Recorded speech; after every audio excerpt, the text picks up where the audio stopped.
Christmas time is here. Time for joy and time for cheer. We can hardly stand to wait. Please, Christmas, don't be late. Happy birthday, Christopher Mace.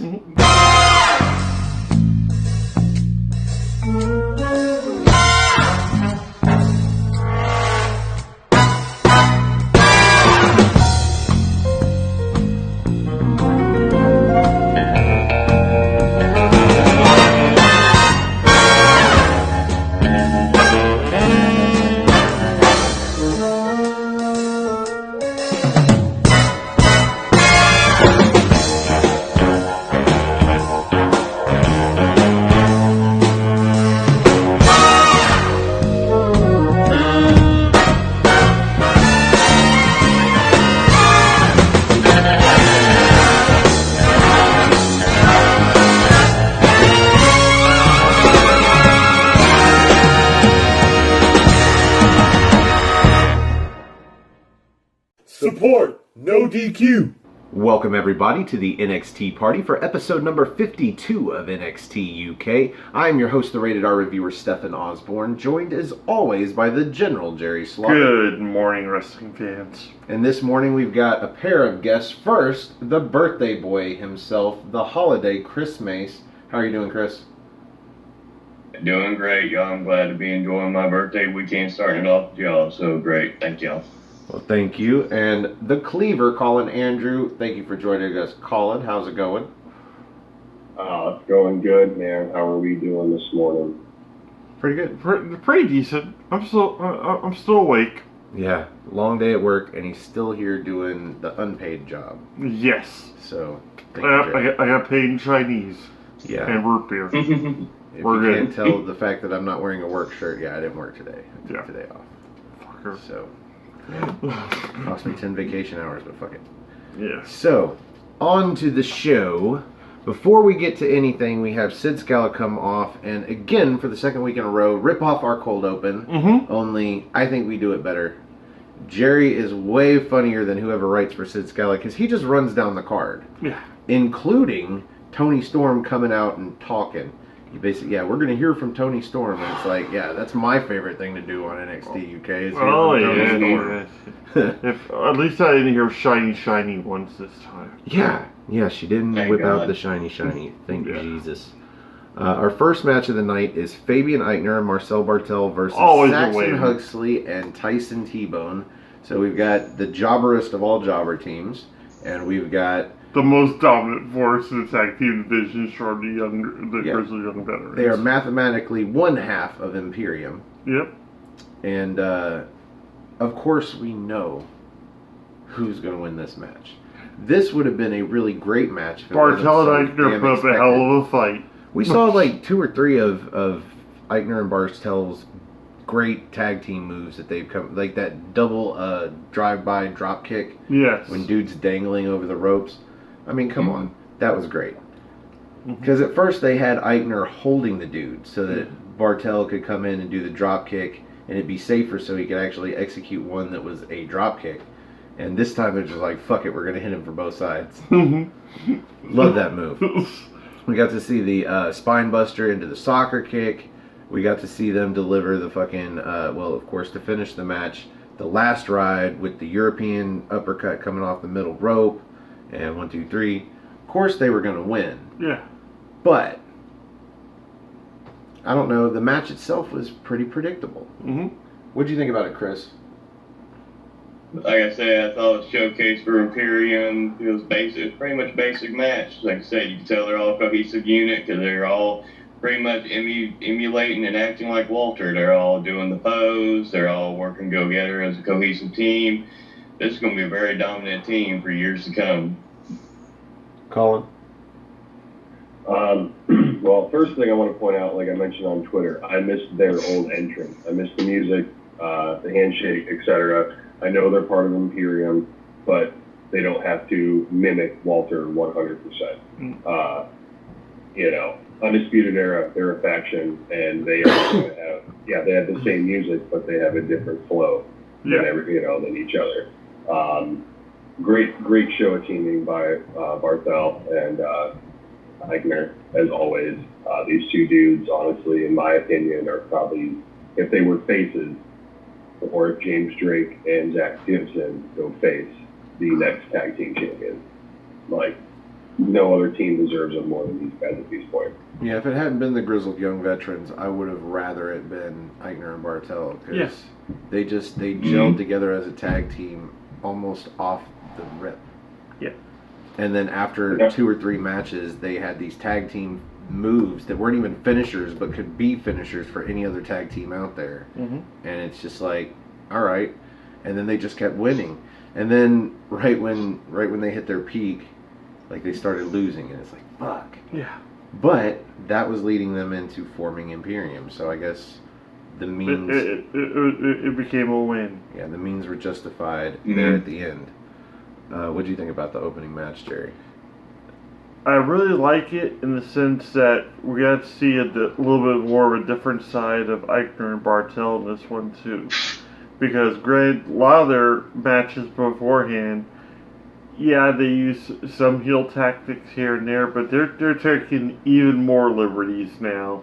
Because they feel that much stronger with the presence of Alexander Wolf and Walter lurking around backstage as well. Are you talking about the spot where Eichner gets the blind tag and then sneaks all the way around the ring and pulls T-Bone off of the apron? That, the vicious assaults from Barthel, like, in the corner with the chokes and the punches and whatnot, and then pretty much, I know it's not an illegal move, but the throat thrust thing he's gotten is just so damn good at.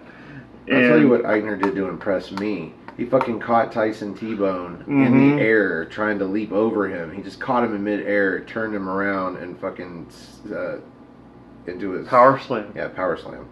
And then you had Barthel come off with that running European uppercut that was just nuts. Yeah. So much force behind it. Like, Dragunov can learn so much from him. Yeah, but we figured out that Dragunov's is a headbutt. Yeah, it's a headbutt. So yeah, I can understand not running at him like that and headbutting him in the gut. Like, oh, it's going to kill your spine someday.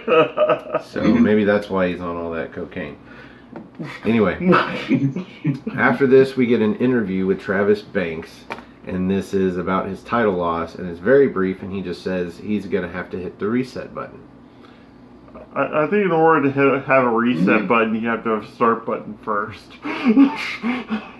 That's true. I would say he's had plenty of reset buttons.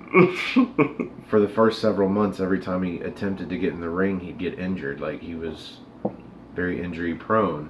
Yeah, reset your knee there, Chief. Yeah, every time. Colin, any comments about this interview with Travis Banks? No, I didn't really have I think Travis Banks has yet to impress me, like Jerry said, and like you just said. Anytime he gets any momentum at all, he gets injured. So he's like, what is it, the New Zealand Mr. Kennedy, I should say. Oh, poor Mr. Kennedy. He could have been so much better. I still think he'd be a great commentator if they brought him back for that. Oh, of course. Yeah. Oh, I agree with that. Yeah. He would totally be the Kurt Hennig of our time. Chris, do you see any upside here? Any where does Travis Banks go that is going to surprise everybody? I have no idea at this point. I'm sure we'll be thankful. I'll never forget. He pissed me off that one match and never will forget that. So. Episode 27. It will never die. I mean, I will admit, though, he actually did all right with Walter. I was really actually completely shocked how he did with Walter. But other than that, he hasn't really impressed me that much. Well, I wasn't shocked at all by the fact that Walter won. No. That's the thing. Like, Travis Banks did really nothing for me. We walked in with low expectations of Travis Banks, and we weren't really disappointed because he still ended up losing. A loss is a loss. It doesn't matter how big of a loss it is, or it's still gonna say Walter beat Travis Banks. So up next we've got Xia Brookside coming out, and at first we couldn't remember, but of course, yeah, Sid Scala laid this all out for us. Jenny is her opponent, and it looked like she was coming out by herself for a second. Yeah. But then Jazzy Gabbert appeared. What? Wow, Xia Brookside's not getting a fair fight? Yeah, right at the beginning of the match, Jenny took the opportunity to yell at Xia and yell at Gabby, like, I don't even need Gabby for this. Yeah. Which, to me, kind of sucks a little bit, because she's suggesting with anybody else she might need help to win. I like that you call her Gabby now. It's almost like she's your girlfriend. Should I call her Jazzy, I guess? You're like Jazzy Gabbert. Jazzy Gabbert. Gabby. Just Gabby. Gabby. Just call her Gabby. I like Gabby. We're going to call her Gabby from here on. Jenny and Gabby. Colin, your thoughts on this match? I mean, it was a decent match. It was, I was expecting to see Jenny hopefully just kind of do it by herself, but apparently, near the end, obviously, like we saw, Big Brutus got involved. I don't know how I feel about Xia Brookside right now. I've always been kind of decent with Jenny, but she pulled the decent, typical heel tactics in this match. And then at one point just straight mauled Xia Brookside. Hopefully see this again down the line, but again without interference from Jazzy Gabbert on the outside, or have someone else, I don't know who, come down and help her out or distract her. Hopefully the ref sees something sometime. But overall, I wasn't super impressed with the match, but I thought it was decent. Well, to her credit, Jenny has beaten Xia Brookside, and she did so on her own. I know. And the thing about it is, she has actually reset her character. She went by herself all the way to the Women's Championship, got an opportunity, and failed. Now, in order to come back to it, she has to reset her character. By doing that, she has gotten Jazzy Gabbert. Now she has got to go to the ring and show how she can win a match with Jazzy Gabbert's help. That's what this accomplished. And after she wins 2 or 3 more matches with Jazzy Gabbert's help, then she'll get a title opportunity again. And maybe she'll get it this time with Jazzy Gabbert's help. He explained this to me earlier. Yeah, it's kind of like how I feel like Braun Strowman needs another shot at the Universal Championship, because now he's a babyface, and he might not lose to Brock Lesnar like he did as a heel. Who knows? That's my thoughts. Anyway, Chris, your thoughts on this match? Pretty much it was Bailey 2.0 versus J&J Security 2.0, because it seemed like what they're doing here. Xia Brookside, I thought for sure maybe they're trying to build her up. She had a great showing in that over-the-top Battle Royal. She seemed like she might possibly be getting some momentum. No, just they didn't do that. So, but I figured Jenny should have been able to easily beat her within 2 or 3 minutes. She didn't need Jazzy, but like I said, your point, what you said, makes complete sense. So, rebuild her back up with help from Jazzy. So, all in all, it was okay. It wasn't anything to write home to mom to or anything like that. Well, yeah, she needs help from Jazzy Gabbert here to solidify that now she's a different character. Yeah. And she gets it. Jazzy goes for a trip up while Zaya's heading for the ropes. And while Zaya's distracted, like yelling at her, the roll-up victory. And, yeah, Jenny gets the 1, 2, 3. Which actually, I think Xia got her shoulder up there at 3. I think she did too. It looks like she got her right shoulder up. It was kind of a weird botch. But the ref didn't see it, so he counted 3, whatever. Yeah. What do you think about it, Jerry? I love any match that Jenny's ever in. Because Jenny's my girl. I love her to pieces on this show. That and that Indian surfboard stretch thing she does. How she flows into it and everything. Yeah, that's set up to me. I still can't figure it out. I know. Like it's like a little magic trick. Like we were just sitting there. I was like, "Whoa, did you see that?" You're like, "What? Well, how the fuck did she do that?" It's like, I don't know. But she always ends up like just latching it on. It looks so freaking painful. The one thing we didn't see this time was that, one of those abdominal stretches where she's like clawing at the same time. Those are pretty cool. Those are saved for the special moments. Oh yeah, special matches. Any match with her, she's gonna naturally pull off those kind of moves and everything. But from here on in, it's probably be the end result. Jazzy Albert's gonna form some form of distraction, and she'll end up going from there. So. Well, after this, we get an interview backstage with Imperium, who's kind of acting a little bit like Gallus did in the trailer, where it's like, this is their space. How did somebody get in here? But this is our broom closet. If you can hear past all the accents, and I think most of them were talking in their native tongues there for a minute, because I couldn't understand anything. But they're basically talking about. It was pretty much wrestling. It was pretty much wrestling you in at that point. Yeah, the interviewer asked them about Trent Seven, and they kind of say twice here that they've already beaten Dunn, and they beat Tyler Bate, and now all that's left is Trent Seven, and of course they'll beat him too. Well, they laughed at Trent Seven about as much as we do on this show. That's what I love most about that. Is like even Bartel was just like, Trent Seven, seriously? Was it Eichner or Bartel that said it first? But then Wolf cuts in and says it again. Oh, it was Bartel. But then for some reason accepts the challenge from Trent Seven for Walter, and then Walter steps in like nothing's wrong with that. But of course, he's going to accept the challenge anyway. And why the fuck not? He's got three of the toughest SOBs on the planet as his backup. So there's really why the fuck not? And maybe that'll be the main event for the very last episode from the Download Festival. I don't know when these are going to end.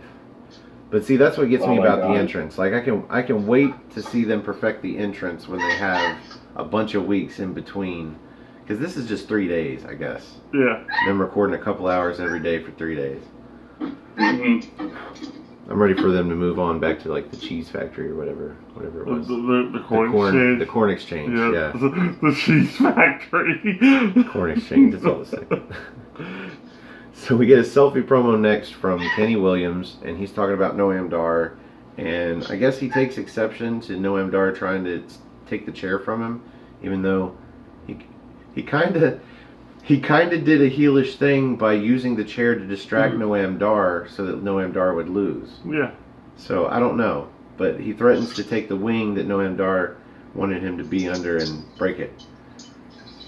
And I don't know. I'm impressed with Kenny Williams off a hot tag and a tag match, but other than that, I've yet to be impressed with him in a singles capacity. What do you think about him, Chris? I'm impressed with him in a single capacity either. So like I say, it's going to be interesting to see him with the Scottish Nova. So we'll see how that match plays out, but it's going to be interesting. Colin?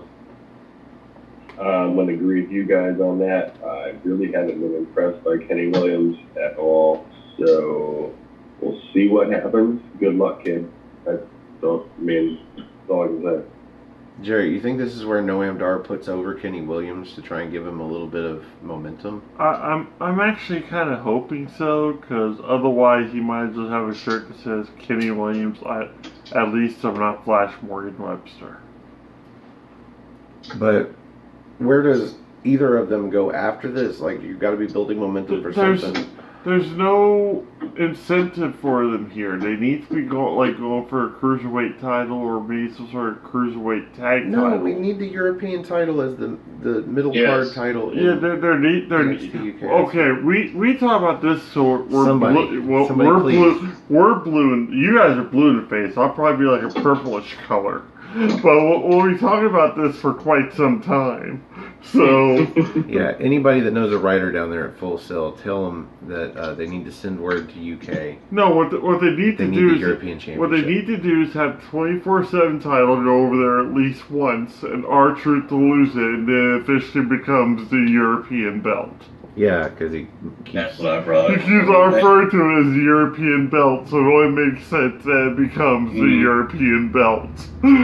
Well, that withstanding, next week we will get Kenny Williams versus Noam Dar. Yep. After this, we get a recap of last week's main event and the aftermatch where Gallus was reigning tall, but at the same time, on their way back up the ramp, Mastiff gets back in the ring, and he's still standing. Because he looked great in that 6-man tag match. Yeah. Despite losing, which, like I said, he didn't have to take the pinfall, so that was fine.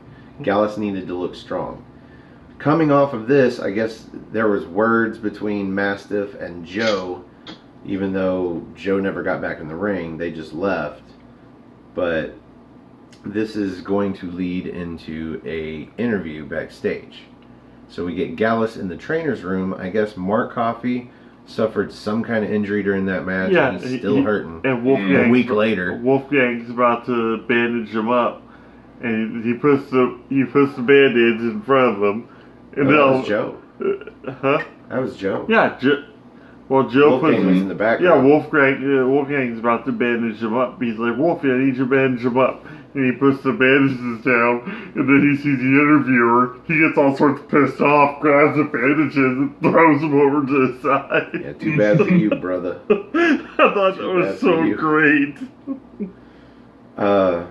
They are going to accept some sort, I guess, not even accept a challenge. He's actually dishing out a challenge to Mastiff. Joe Coffey is. Yep. He challenged, and this again, one of those things. These guys are supposed to be heels, but you can't help but respect them because they do a lot of their stuff the right way, the babyface way. Yes. Yeah. They go to if they have a tag match, they go to the ring as two. They'll come to the ramp, and on the stage, they'll shake hands and wish each other luck, and then whoever's not in the match fucking leaves. Yeah. Like, they do everything, like, except a couple of times, maybe. No, even then, if there ever was a beatdown, it was post-match. They waited till after the bell. And in the case of Mike Hitchman, he asked for that shit. He attacked them. Yeah. Now, when they beat down Primate, that was a little bit, but at the same time, hey, your partner just attacked us, motherfucker. Yeah. And the second you get a chance, you're going to attack us too, so we're going to go ahead and attack first.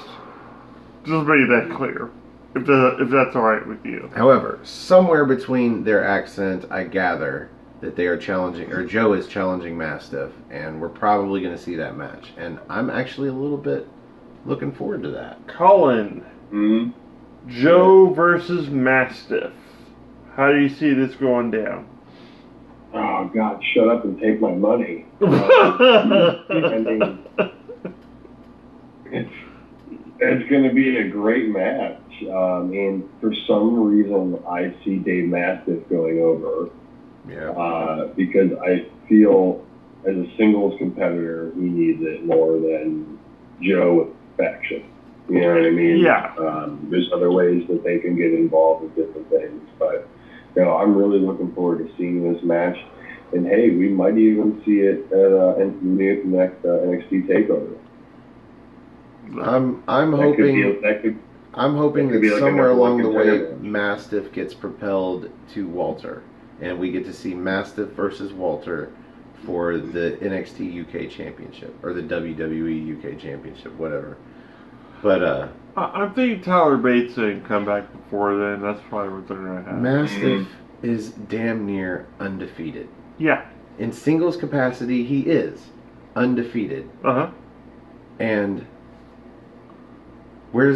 how is this guy? He's a babyface too. Walter's a heel. This makes why? Why is he not taking on Walter? To disappoint you, Stefan. So, Chris, I guess the question goes to you.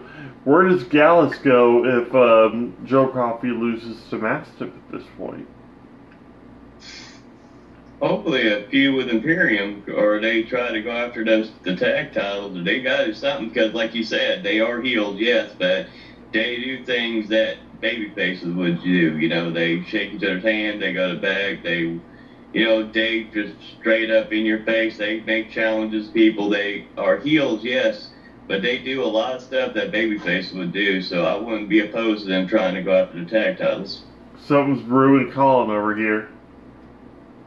So, all right. So, if we do get this Mastiff versus Walter thing, and you know the old saying, you can't beat them, join them. Yeah.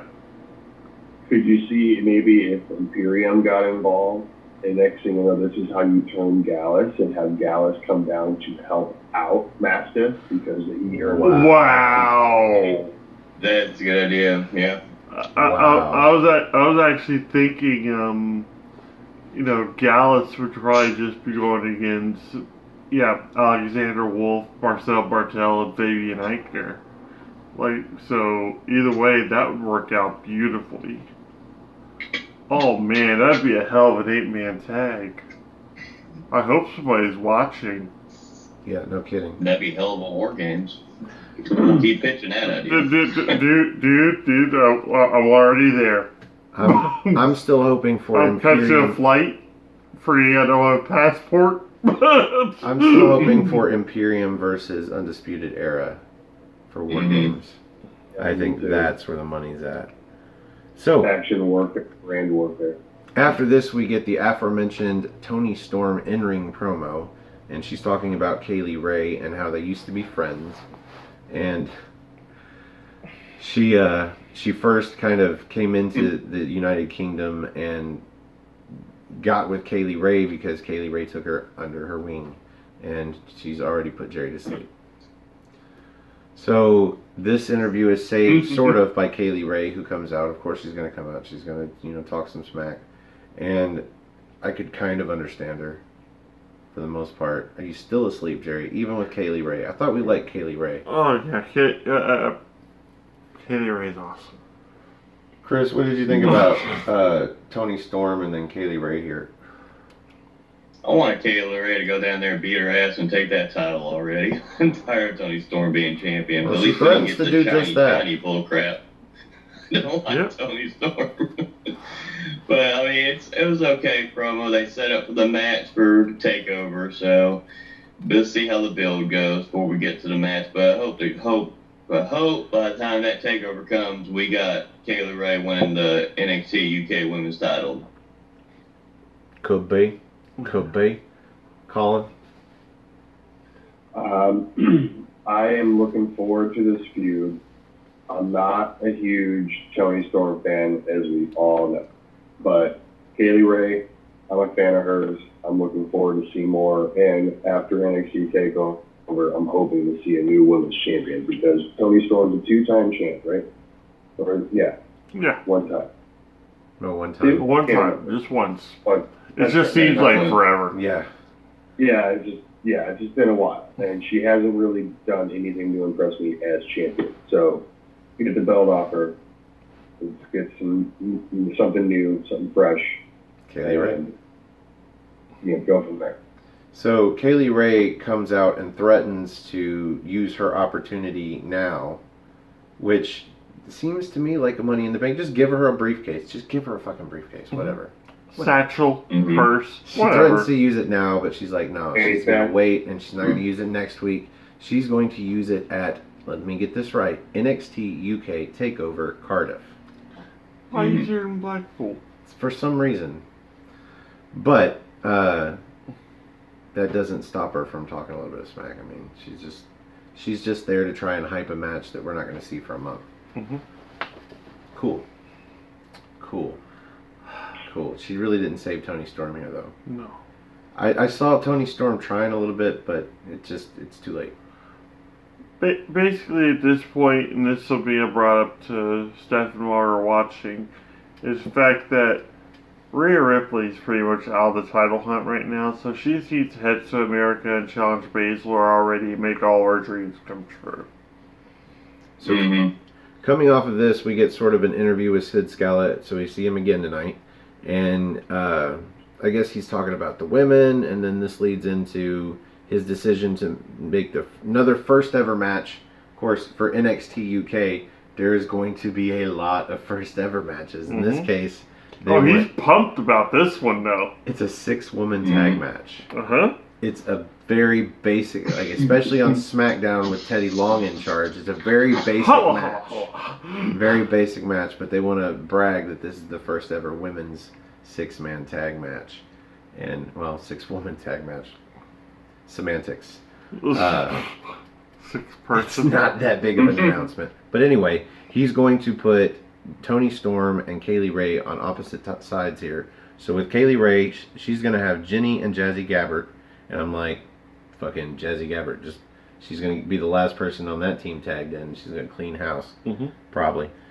And with Toni Storm, we're going to have Xia Brookside. And I'm like, oh, well, there's a jobber for you so far. But she gets Piper Niven, too. Piper Niven actually called that she was gonna like interfere on behalf of Xia Brookside at the end of that match earlier that evening. So it's kind of weird that he ended up bringing her into the fold for that match towards the end there. I thought that was pretty great. Well, for Piper Niven, other than getting eliminated by Rhea Ripley via the hair pull, I think, off of the apron in the 10-woman over-the-top rope battle royal, she is undefeated. Yeah. So I believe that's a good person to have on your team, is the chick that hasn't been defeated. Mm-hmm. But as we've seen, Mastiff got a loss in a 6-man tag match. Yeah. So these things can happen. Anyway, that's going to be next week. Yeah. So awesome. So pretty big week next week because we've already got our matches already lined up for it. Looks like we're getting 4 of them. Chris, who you got in the first ever 6-woman tag match in NXT UK? Ray and then J&J Security too. Nice. What about you, Colin? Who you got? I'm going with Jenny Gabbert and Casey Ray too. Seems like a safe bet. Xia Brookside takes the pin. Mm-hmm. And maybe Kaylee Ray gets the pinfall, so she gets a little bit of more momentum heading toward Cardiff, and you save Toni Storm from taking the pinfall, so she doesn't lose any momentum heading toward Cardiff. Anyway, that gets all of the rest of that out of the way, and we are on to the main event. And tonight, for me, the main event, despite my anxiety going in, actually turned the show around for me. Well, basically, we had already, like, my shock from last week was the fact that they're like this. I was like, this is gonna be the main event. This seems like a match you'd probably kind of open the show, and they're gonna main event with this. All right, that's gonna be something special, and they didn't disappoint. And the longer we're at the Download Festival, every week that we come back to that tent, I'm like, this main event could be the last thing that these folks see. Where is that main event? Yeah. This didn't feel like that main event going in, but at the end of it, I was like, I could see them leaving it off at this. I definitely could see them leaving off at this. I think if anything, chance our next week's show is going to be the last one at the Download Festival. I don't know. Based off the matches we've been told so far, I can't find. It's going to be Trent Seven versus Walter in the main event. Okay. Mm-hmm. All right. Yeah. Sold. So let's go with Colin first. What did you think about the main event, Colin? I wasn't looking forward going into it at all, really, but it was a really good match.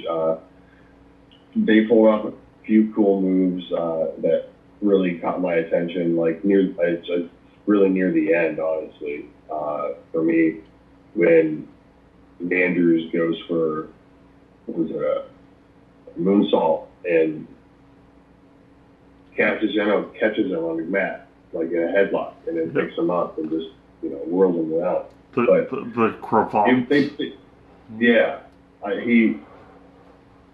He pulled it off. They pulled it off a lot better than I anticipated. And it had a decent amount of time, too. This match had about almost 13 minutes to it. Mm-hmm. So, which was good for a Cassius Ohno Mark Andrews main event. You know what I mean? So,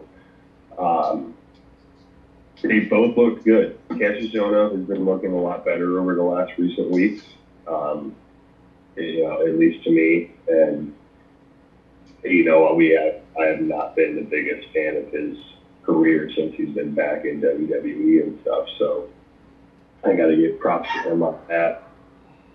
How was that? But no, it was. I don't know what the hell that was. It was a good match though. Definitely turned the momentum of the night around though. It was pretty calm through the whole show. Yeah, I believe when we first started doing these shows, especially What's NXT, and we were viewing Cassius Ohno matches, we wouldn't have never expected this caliber of match out of him. No. And I think him going to NXT UK has reignited his fire. Yes, it has. He looks like he's getting in better shape. He can pull off a 10-plus minute match now, whereas when we first started doing these reviews, 5 was about his limit. Yeah. So the only 10 was probably about the inch hoagie he tried to have before he came out to the ring. There was a lot of slow parts in this match, but most of it was him working over the neck.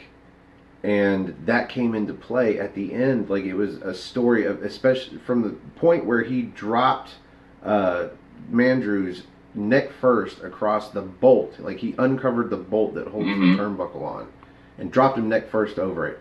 The cravat, he used that a lot in this match, but it works over the neck. And it looks like it works over the spot that he's just in the chops and everything else through the whole match. And then, yeah, when Mark Andrews went for that that shooting star, what does he call it? The fall to pieces. The fall to pieces off the top rope.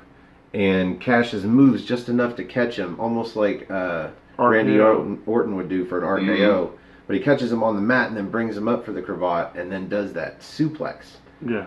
And he should have ended the match right there with the rolling elbow. But instead, he just wanted to inflict more damage, and he does a rolling big boot. Yep. And then he goes for, he likes to do these weird electric chair type face busters. And in this case, he went for a face buster off of a tombstone setup. And Mandrews rolls through. Fruit roll up victory, 1, 2, 3. After 13 minutes, he gets the cheap win. But whatever wins the match, I guess. Chris, what did you think about this match? I was really shocked to hell I liked this match. I thought I was going to just be bored with this match and just like, oh, hurry up and get done. Come on, let's go. Let's get the next week's show. But actually, it was pretty damn good. I liked how Ono worked it. His heel, he's damn good heel when he wants to be. When he's with the right opponent, he's vicious and he's downright damn good heel. Working on the back, everything he was doing. But Andrew surprised me too. I like that fire he got when Ono was doing those chops and he kept giving that look like, come on, pretty much. Come on, bitch, keep going. Let's go. You hit me, let's go. You just saw how he was getting pissed off and angry. One thing, I want to see him win a match with that Sundog Millionaire. I would like to see him win at least one match with that one time. General rule number Instead of that 1. being a setup move. Yeah. But, I was really surprised Andrews won, but, that was one of those things I said, I thought Ono was going to win, but he didn't, so it was actually a nice surprise, that Andrews won. It was a nice sequence, too, because he went for that tornado DDT, and Cassius Ono powered into the reversal and reversed it into the worst move to put on Mark Andrews, the vertical suplex. Again, general rule number 1. Do not try to vertical suplex Mark Andrews, because he will turn it into a stunner some fucking how. Yes. And that's what happened. But yeah, he gets the fruit roll-up win. Jerry, main event, your thoughts? Okay, so in this match, we saw a lot of what we usually see out of Cassius Ohno matches, a lot of submission style stuff, a lot of the European style, if you will. And there's that one point where, he had him picked up like he was going to power slam him, but ended up, and it looked like he was going to run into the turnbuckle, but he was being all lazy about it. I'm like, okay, this looks really weak, and all of a sudden I saw him grab the covering off that bar, put his throat against it. I'm like, oh, this is brilliant. Yeah. But even then, what really sold me on this match was not how he was doing his moves, but how he was taking Mandrews. He actually took the, I guess you'd call it a Dragon Rana that Mandrews did to the outside of the ring. Like, he pretty much took a Hurricane Rana to the outside of the ring. Yeah, Mandrews does a leap over the top rope, front flip into the Hurricane Rana, and then, on the outside. Then he nails it with the reverse Hurricane Rana on the inside. Right after he did the outside Hurricane Rana, he throws him back in, he climbs to the top rope and does a Hurricane Rana off the top rope. Yeah. And the fact that Cassius Ohno is just taking these like champs. And the reverse Hurricane Rana, good God, he just landed right on his head, but he continued the match like it was nothing. And kudos to him for this. He's showing more and more what made him Chris Hero back in the day versus a man who eats nothing but heroes day after day. So the match itself, it was almost a clinic for me. It felt beautifully crafted. There were very few botches, if any, in this match. It was well paced, well timed. It was a fantastic main event for the show. I think the strength of this match was it put over both guys because it made Cassius Ohno look like he could have won that match at any point. Yeah. Instead of throwing the rolling elbow, he threw a move that is not a finishing move, and you know what? He could have gotten the pinfall off of that. He should have gone for the pinfall after that, yes. But in the end, Mark Andrews was able to just wait for the right moment to kind of outsmart or outmaneuver Cassius Ohno and get the roll-up. And get the fruit roll-up for the cheap victory, but whatever. It was a much better match than I was anticipating. Yeah. That's my big note. But that brings us to the end of the main event. And here on the NXT party, we like to rate the main event using good old-fashioned NXT. So, the birthday boy gets to go first. 37! Mr. Holiday, where do you rate this main event out of 5 spots of NXT? I'm going to give it 3 1/4. I know it was above average, like I said, but it wasn't like the best main event I've seen ever, so I'm going to give it 3 1/4. Colin? I'm going to go 3.5 on this one. Jerry? Austin T. I'm actually going with 3 3/4 because like it was a good showcase for both the men. There wasn't any shenanigans. There wasn't any foul play at the end. There wasn't a post-match beatdown from Ohno. I think he was more surprised with the fact that he lost. He just sat in the corner, and Mandrews kind of slithered his way back up the steps and was like holding his neck and waving his arm. Holding his neck and waving his arm to the music. Yeah, that's a good way to sell a beatdown, is to just wave your arms with the fans. Yep. I'm going to agree with Colin. I'm going to go 3.5. All right, so 3.5 spots of NXT. I was going to say good solid rating for that match.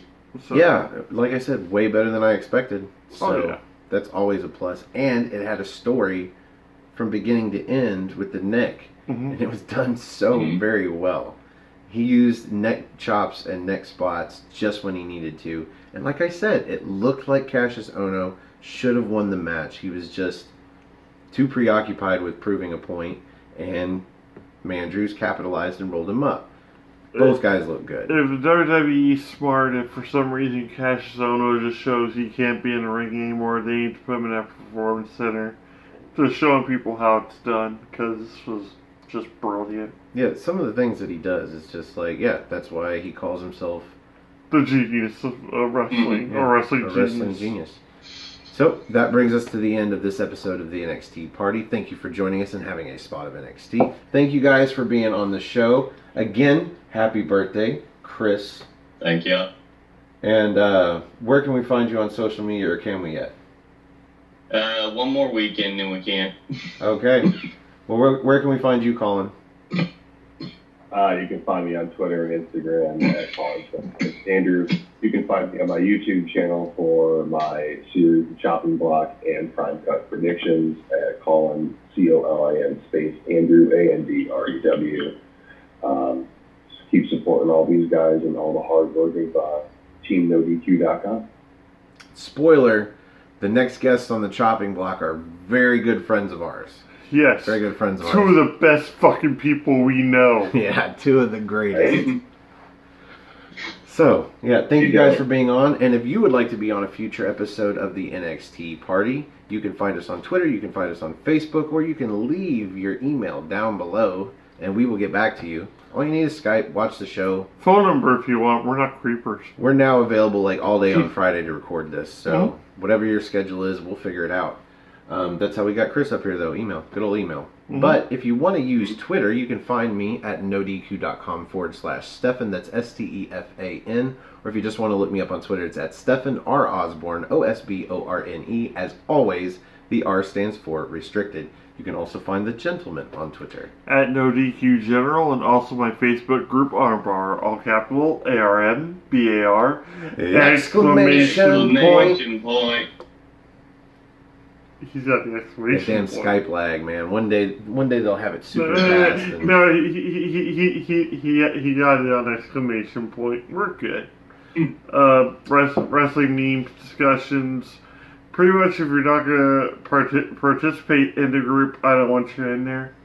Yeah, his rules. I'm just an administrator. Yeah. He'll throw you out. Over the top rope, I give no shits. So that's how you find us on You don't play Facebook. ball, you're out. Armbar. You can find me on Instagram now at osborne.stefan. I don't do anything on there, but you're welcome to follow me. And if you'd like me to follow you back, just send me a message. I don't mind. Same thing on Twitter. If you like our video, please click the like button that's underneath me over here. And if you like all of our videos, do yourself a favor and click the subscribe button that's over there underneath Jerry. Somewhere. Normally he points, but... That's right. I stopped paying him, so... Yeah. Yeah, he doesn't do manual labor anymore. So, somewhere in between there is No a share indentured button. servitude over here, no. Share us with your friends if they like wrestling. We are on our way to 100 subscribers on our channel, Aftermatch Wrestling. That's all one word, AFTERMATCH, Aftermatch Wrestling. And at 100 subscribers, we're going to start doing our What's NXT show. That's our NXT review weekly, live on NoDQ's channel. So subscribe to that. At 1,000 subscribers, that's when we can go live on our channel, and we will start doing both of these motherfuckers live. Yeah. At 1,000 subscribers, shit. Might as Owe well. it to you. Yes. But we are at 90. 10 more, and we will start going live. So if you are subscribed to NoDQ.com's channel, click that bell icon, and that will let you know on a wee hour in the Thursday morning when you can listen to us live and ask us questions, and we will answer them at the end of the video. Scrambled lightly. Those are my favorite kind of eggs. Support No DQ. So find us in Toronto next month. That is August 10th and 11th. We will be at NXT TakeOver Toronto 2. We will also be at SummerSlam. And we will also be at the No DQ meetup before SummerSlam. It will be lunch, I think somewhere around 11 a.m. And I'm not even usually awake at 11 a.m. I was about to say, approach us then just for our autographs. So, That'd yeah, be really neat. We'll be there, but don't try and feed us. Oh, you try to feed me all you want. put random pills there. I don't give a shit. It's a free meal. Go to nodq.com/Toronto for details on the meetup. And I believe that's all the plugs. So, for the holiday Chris Mace, everybody wish him a happy birthday down in the comments. I'm sure that would put a smile on his face. For the Cleaver, Colin Andrew. For the General, Jerry Slaughter. I'm the Wizard of No DQ, Stefan Osborne. Thank you for having a spot of NXT with us, and we will see you in NXT time. Have a good day, y'all.